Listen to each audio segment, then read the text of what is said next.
पाठ 12 मातृभूमि का मान। पात्र अभय सिंह, राव हेमू, महाराणा लाखा, वीर सिंह। चारणी वीर सिंह के साथी सैनिक। पहला दृश्य। स्थान बूंदीगढ़।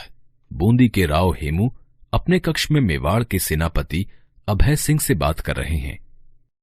महाराव, सिसोदिया वंश हाड़ाओं को आदर और स्नेह की दृष्टि से देखता है। तो फिर आप बूंदी को मेवाड़ की अधीनता स्वीकार करने की आज्ञा लेकर क्यों आए हैं?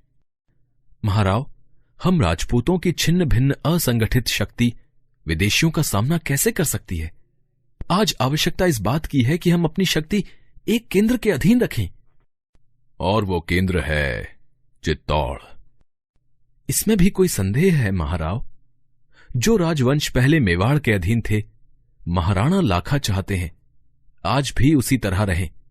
बूंदी राज्य भी सदा से मेवाड़ के आश्रित। ये तुम क्या कहते हो अभय सिंह जी? हाड़ा वंश किसी की गुलामी स्वीकार नहीं करेगा, चाहे वो विदेशी शक्ति हो, चाहे वो मेवाड़ का महाराणा हो। महाराव, आज राजपूतों को एक सूत्र में गूंथे जाने की बड़ी आवश्यकता है, और जो व्यक्ति ये माला तैयार करने की ताकत रखता है वो है महाराणा लाखा। ताकत की बात न छेड़ो अभय सिंह। प्रत्येक राजपूत को अपनी ताकत पर नाज है। बात माला में गुथने की है, सो वो माला तो बनी है।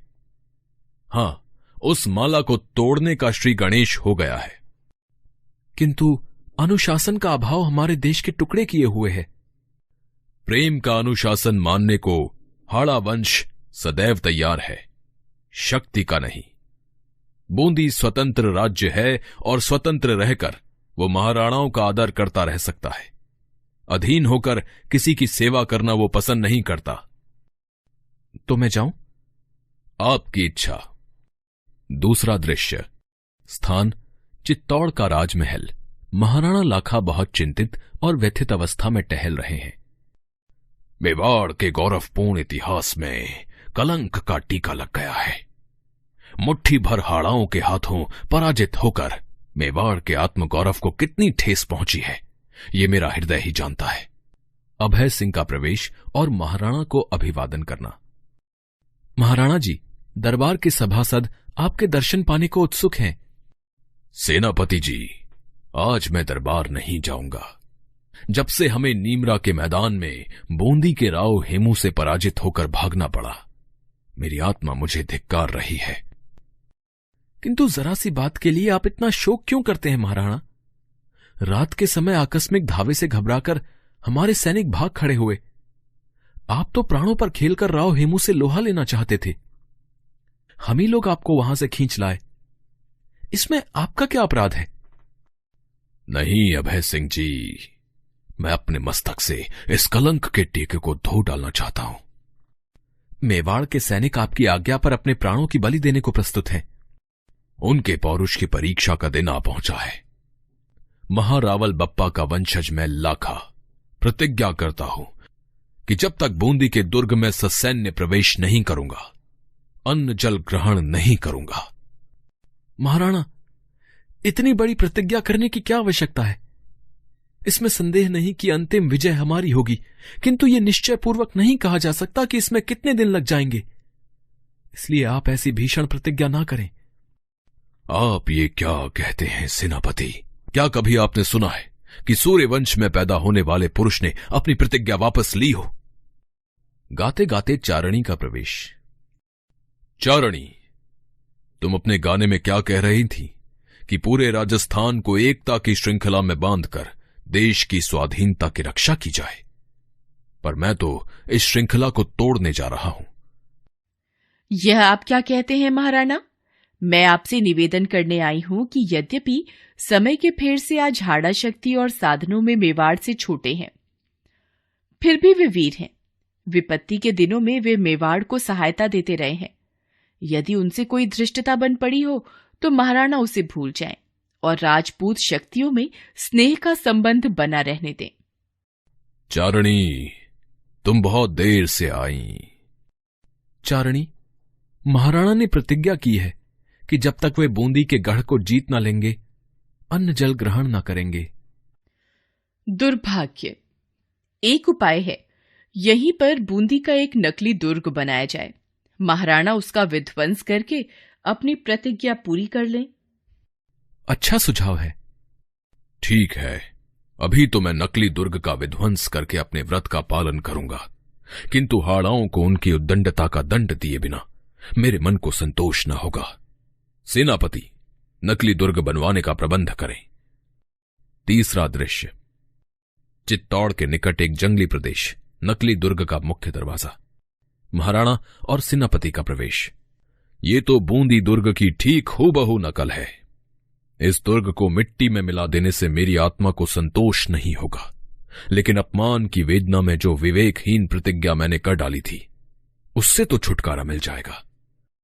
निश्चय ही महाराज, अब हम लोग आज के रण की तैयारी करें। किंतु ये रण होगा किससे? इस दुर्ग में कोई तो हमारा पथ प्रतिरोध करने वाला होना चाहिए। दुर्ग के भीतर अपने ही कुछ सैनिक रख दिए जाएंगे, जो बंदूकों से हम पर झूठे वार करेंगे। कुछ ही समय में दुर्ग मिट्टी में मिला दिया जाएगा महाराज। अब चलिए। दोनों का प्रस्थान। वीर सिंह का कुछ साथियों के साथ प्रवेश। मेरे बहादुर साथियों, सामने देख रहे हो कौन सी इमारत बनाई गई है? हां सरदार, ये हमारी जन्मभूमि बूंदी का दुर्ग है। और तुम जानते हो कि महाराणा इस गढ़ को जीतकर अपनी प्रतिज्ञा पूरी करना चाहते हैं। क्या हम लोग अपनी जन्मभूमि का अपमान होने देंगे? ये हमारे वंश के मान का मंदिर है, क्या इसे मिट्टी में मिलने देंगे? किंतु ये तो नकली बूंदी है सरदार। धिक्कार है तुम्हें। नकली बूंदी भी प्राणों से अधिक प्रिय है। जिस जगह एक भी हाड़ा है, वहां बूंदी का अपमान आसानी से नहीं किया जा सकता। लेकिन सरदार, क्या महाराणा के विरुद्ध तलवार उठाना हमारे लिए उचित है? हमारा शरीर महाराणा के नमक से बना है।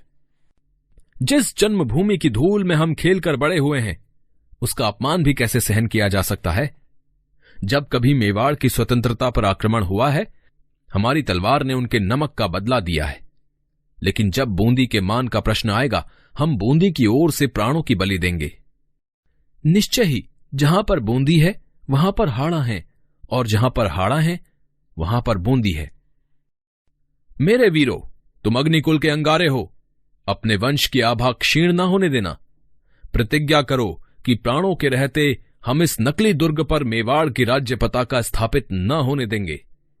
हम प्रतिज्ञा करते हैं कि प्राणों के रहते दुर्ग पर मेवाड़ का ध्वज न फहराने देंगे। शाबाश मेरे वीरों, मुझे आप लोगों पर अभिमान है। चौथा दृश्य, बूंदी के नकली दुर्ग का बंद द्वार, महाराणा और अभय सिंह का प्रवेश। सूर्य डूबने को आया। यह कैसी लज्जा की बात है कि हमारी सेना बूंदी के नकली दुर्ग पर अपना झंडा फहराने में सफलता प्राप्त नहीं कर सकी है। वीर सिंह और उसके मुट्ठी भर साथी अभी तक वीरतापूर्वक लड़ रहे हैं। हां महाराज, हम तो समझते थे कि नकली मुकाबला शीघ्र ही समाप्त हो जाएगा, पर यहां तो हाड़ाओं के अचूक निशानों का सामना करना पड़ा। यद्यपि ये लोग गिनती में थोड़े हैं, पर हमारी सेना उनके आकस्मिक प्रहारों से भौचक्की रह गई। ये भी अच्छा ही हुआ। यदि हमें बिना कुछ पराक्रम दिखाए ही दुर्ग पर अपना झंडा फहराने का अवसर मिल जाता, तो मुझे जरा भी संतोष न होता। वीर सिंह की वीरता देखकर बड़ी प्रसन्नता हो रही है। मैं चाहता था कि ऐसे वीर के प्राणों की किसी प्रकार रक्षा हो सकती। मैंने भी जब दुर्ग से अग्निवर्षा होती देखी तो मुझे आश्चर्य हुआ। कुछ क्षणों के लिए युद्ध रुकवाकर मैं स्वयं दुर्ग में गया और वीर सिंह के साहस की प्रशंसा की। साथ ही उससे अनुरोध किया कि वो व्यर्थ में अपने प्राण न खोए और आपके विरुद्ध हथियार न उठाए। परंतु उसने उत्तर दिया कि महाराणा ने हाड़ाओं को चुनौती दी है। हम उस चुनौती का उत्तर देने को मजबूर हैं। मेवाड़ में जब तक एक भी हाड़ा है, नकली बूंदी पर भी बूंदी की ही पताका फहराएगी। निश्चय ही जन्मभूमि के प्रति वीरों का ये आदर भाव सराहनीय है। इनके इतने बहुमूल्य प्राण लेकर भी मुझे प्रतिज्ञा पूरी करनी पड़ेगी और कोई उपाय नहीं। वो देखो, वीर सिंह कितनी फुर्ती से बाण वर्षा कर रहा है। अकेला ही सैकड़ों सैनिकों की टुकड़ी को आगे बढ़ने से रोके हुए है। धन्य हैं ऐसे वीर। जोर का धमाका और प्रकाश होता है। वो देखो अभय सिंह, गोले के वार से वीर सिंह के प्राण पखेरु उड़ गए। बूंदी के मतवाले सिपाही सदा के लिए सो गए। जाओ, दुर्ग पर विजय पताका फहराओ और वीर सिंह के शव को आदर के साथ यहां ले आओ। अभय सिंह का प्रस्थान।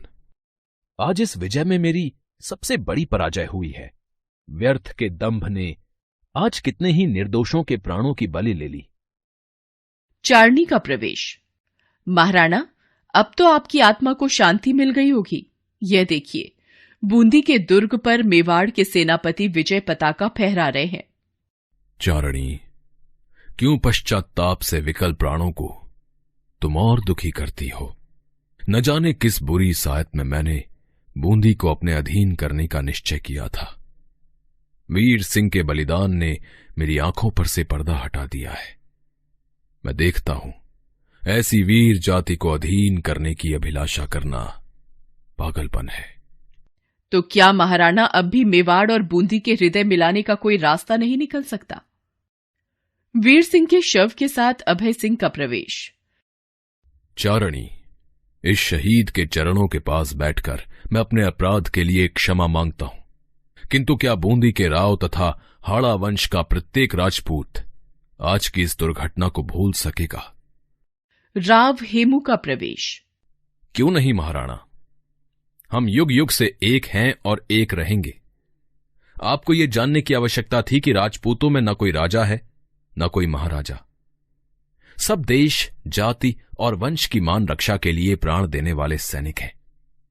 हमारी तलवार अपने ही स्वजनों पर न उठनी चाहिए। हम सब राजपूत अग्नि के पुत्र हैं। हम सब के हृदय में एक ही ज्वाला जल रही है। हम एक दूसरे से कैसे पृथक हो सकते हैं? वीर सिंह के बलिदान ने हमें जन्मभूमि का मान करना सिखाया है। निश्चय ही महाराव, हम संपूर्ण राजपूत जाति की ओर से इस अमर आत्मा के आगे अपना मस्तक झुकाते हैं। सब बैठकर वीर सिंह के शव के आगे झुकते हैं। पर्दा गिरता है।